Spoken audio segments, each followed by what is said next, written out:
Rail सफर में भीख मांगने के दौरान एक भिखारी को एक सूट बूट पहने सेठ जी दिखे। उसने सोचा कि ये व्यक्ति बहुत अमीर लगता है, इससे भीख मांगने पर ये मुझे जरूर अच्छे पैसे देगा। वह उस सेठ से भीख मांगने लगा। भिखारी को देखकर उस सेठ ने कहा, तुम हमेशा मांगते ही हो, क्या कभी किसी को कुछ देते भी हो? भिखारी बोला, साहब मैं तो भिखारी हूँ, हमेशा लोगों से मांगता ही रहता हूँ, मेरी इतनी औकात कहाँ कि किसी को कुछ दे सकूं। सेठ जी बोले, जब किसी को कुछ दे नहीं सकते तो तुम्हें मांगने का भी कोई हक नहीं है। मैं एक व्यापारी हूँ और लेन देन में ही विश्वास करता हूँ। अगर तुम्हारे पास मुझे कुछ देने को हो तभी मैं तुम्हें बदले में कुछ दे सकता हूँ। तभी वह स्टेशन आ गया जहां पर उस सेठ को उतरना था। वह ट्रेन से उतरा और चला गया। इधर भिखारी सेठ की कही गई बात के बारे में सोचने लगा। सेठ के द्वारा कही गई बात उस भिखारी के दिल में उतर गई। वह सोचने लगा कि शायद मुझे भीख में अधिक पैसा इसीलिए नहीं मिलता क्योंकि मैं उसके बदले में किसी को कुछ दे नहीं पाता हूँ। लेकिन मैं तो भिखारी हूँ, किसी को कुछ देने के लायक भी नहीं हूँ। लेकिन कब तक मैं लोगों को बिना कुछ दिए केवल मांगता ही रहूंगा? बहुत सोचने के बाद भिखारी ने निर्णय किया कि जो भी व्यक्ति उसे भीख देगा तो उसके बदले में वह भी उस व्यक्ति को कुछ न कुछ जरूर देगा। लेकिन अब उसके दिमाग में यह प्रश्न चल रहा था कि वह खुद भिखारी है तो भीख के बदले में वह दूसरों को क्या दे सकता है। इस बात को सोचते हुए दिन गुजर गया, लेकिन उसे अपने प्रश्न का कोई उत्तर नहीं मिला। दूसरे दिन जब वह स्टेशन के पास बैठा हुआ था तभी उसकी नजर कुछ फूलों पर पड़ी जो स्टेशन के आसपास के पौधों पर खिल रहे थे। उसने सोचा, क्यों न मैं लोगों को भीख के बदले कुछ फूल दे दिया करूं। उसको अपना यह विचार अच्छा लगा और उसने वहां से कुछ फूल तोड़ लिए और वह ट्रेन में भीख मांगने पहुंचा। जब भी कोई उसे भीख देता तो उसके बदले में वह भीख देने वाले को कुछ फूल दे देता। उन फूलों को लेकर वह लोग खुश होकर अपने पास रख लेते। अब भिखारी रोज फूल तोड़ता और भीख के बदले में उन फूलों को लोगों में बांट दिया करता। कुछ ही दिनों में उसने महसूस किया कि अब उसे बहुत अधिक लोग भीख देने लगे हैं।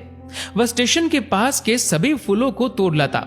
जब तक उसके पास फूल रहते तब तक उसे बहुत से लोग भीख देते थे, लेकिन जब फूल बांटते बांटते खत्म हो जाते तो उसे भीख भी नहीं मिलती थी।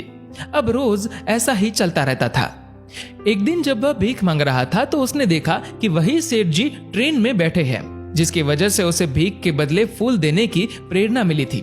वह तुरंत उस व्यक्ति के पास पहुंच गया और भीख मांगते हुए बोला, आज मेरे पास आपको देने के लिए कुछ फूल है, आप मुझे भीख दीजिए, बदले में मैं आपको कुछ फूल दूंगा।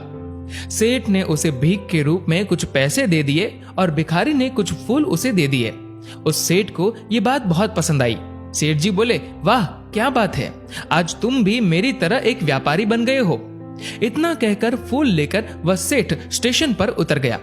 लेकिन उस सेठ द्वारा कही गई बात एक बार फिर से उस भिखारी के दिल में उतर गई।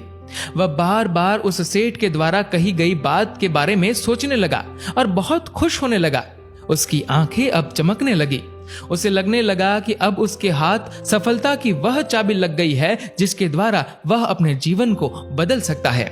वह तुरंत ट्रेन से नीचे उतरा और उत्साहित होकर बहुत तेज आवाज में ऊपर आसमान की ओर देखकर बोला, मैं भिखारी नहीं हूँ, मैं तो एक व्यापारी हूँ। मैं भी उस सेठ जैसा बन सकता हूँ, मैं भी अमीर बन सकता हूँ। लोगों ने उसे देखा तो सोचा कि शायद यह भिखारी पागल हो गया है। अगले दिन से वह भिखारी उस स्टेशन पर फिर कभी नहीं दिखा। एक वर्ष बाद इसी स्टेशन पर दो व्यक्ति सूट बूट पहने हुए यात्रा कर रहे थे। दोनों ने एक दूसरे को देखा तो उनमें से एक ने दूसरे से हाथ मिलाया और कहा, क्या आपने मुझे पहचाना? सेठ जी बोले, नहीं तो, शायद हम लोग पहली बार मिल रहे हैं। भिखारी ने कहा, सेठ जी आप याद कीजिए, हम पहली बार नहीं बल्कि तीसरी बार मिल रहे हैं। सेठ जी बोले, मुझे याद नहीं आ रहा, वैसे हम पहले दो बार कब और कहां मिले थे? अब पहला व्यक्ति मुस्कुराया और बोला, हम पहले भी दो बार इसी ट्रेन में मिले थे। मैं वही भिखारी हूँ जिसको आपने पहली मुलाकात में बताया कि मुझे जीवन में क्या करना चाहिए और दूसरी मुलाकात में बताया कि मैं वास्तव में कौन हूँ। सेठ बोले, ओह याद आ गया, तुम वही भिखारी हो जिसे मैंने एक बार भीख देने से मना कर दिया था और दूसरी बार मैंने तुमसे कुछ फूल खरीदे थे। लेकिन आज तुम सूट बूट पहने कहाँ जा रहे हो और आजकल क्या कर रहे हो?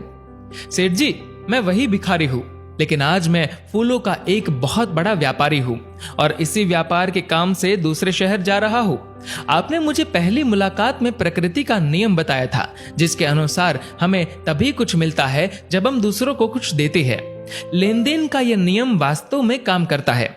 मैंने ये बहुत अच्छी तरह महसूस किया है, लेकिन मैं खुद को हमेशा भिखारी ही समझता रहा। इससे ऊपर उठकर मैंने कभी सोचा ही नहीं। और जब आपसे मेरी दूसरी मुलाकात हुई, तब आपने मुझे बताया कि मैं एक व्यापारी बन चुका हूँ। अब मैं समझ चुका था कि मैं वास्तव में एक भिखारी नहीं बल्कि व्यापारी बन चुका हूँ। मैंने समझ लिया था कि लोग मुझे इतनी भीख क्यों दे रहे हैं, क्योंकि वह मुझे भीख नहीं दे रहे थे बल्कि उन फूलों का मूल्य चुका रहे थे। सभी लोग मेरे फूल खरीद रहे थे क्योंकि इससे सस्ते फूल उन्हें कहाँ मिलते। मैं लोगों की नजरों में एक छोटा व्यापारी था, लेकिन मैं अपनी नजरों में एक भिखारी ही था। आपके बताने पर मुझे समझ आ गया कि मैं एक छोटा व्यापारी हूँ। मैंने ट्रेन में फूल बांटने से जो पैसे इकट्ठे किए थे, उनसे बहुत से फूल खरीदे और फूलों का व्यापारी बन गया। यहाँ के लोगों को फूल बहुत पसंद है और उनकी इसी पसंद ने मुझे आज फूलों का एक बहुत बड़ा व्यापारी बना दिया। स्टेशन आने पर दोनों साथ उतरे और अपने अपने व्यापार की बात करते हुए आगे बढ़ गए। मित्रों, इस कहानी से हमें बहुत कुछ सीखने को मिलता है। कहानी में सेठ जी लो और दो के नियम को बहुत अच्छी तरह जानते थे। दुनिया के सभी बड़े व्यापारी पूंजीपति इसी नियम का पालन करके ही बड़े व्यापारी हुए हैं। दोस्तों, इस वीडियो को लेकर आपकी क्या राय है, नीचे कमेंट करके जरूर बताएगा। और अगर वीडियो अच्छा लगा हो तो इस वीडियो को लाइक करेगा और शेयर करिएगा ज्यादा से ज्यादा लोगों तक। और दोस्तों, ऐसे ही और भी इंस्पिरेशनल वीडियोस के लिए सब्सक्राइब करें हमारे यूट्यूब चैनल को और फेसबुक पर फॉलो करें हमारे पेज को। धन्यवाद।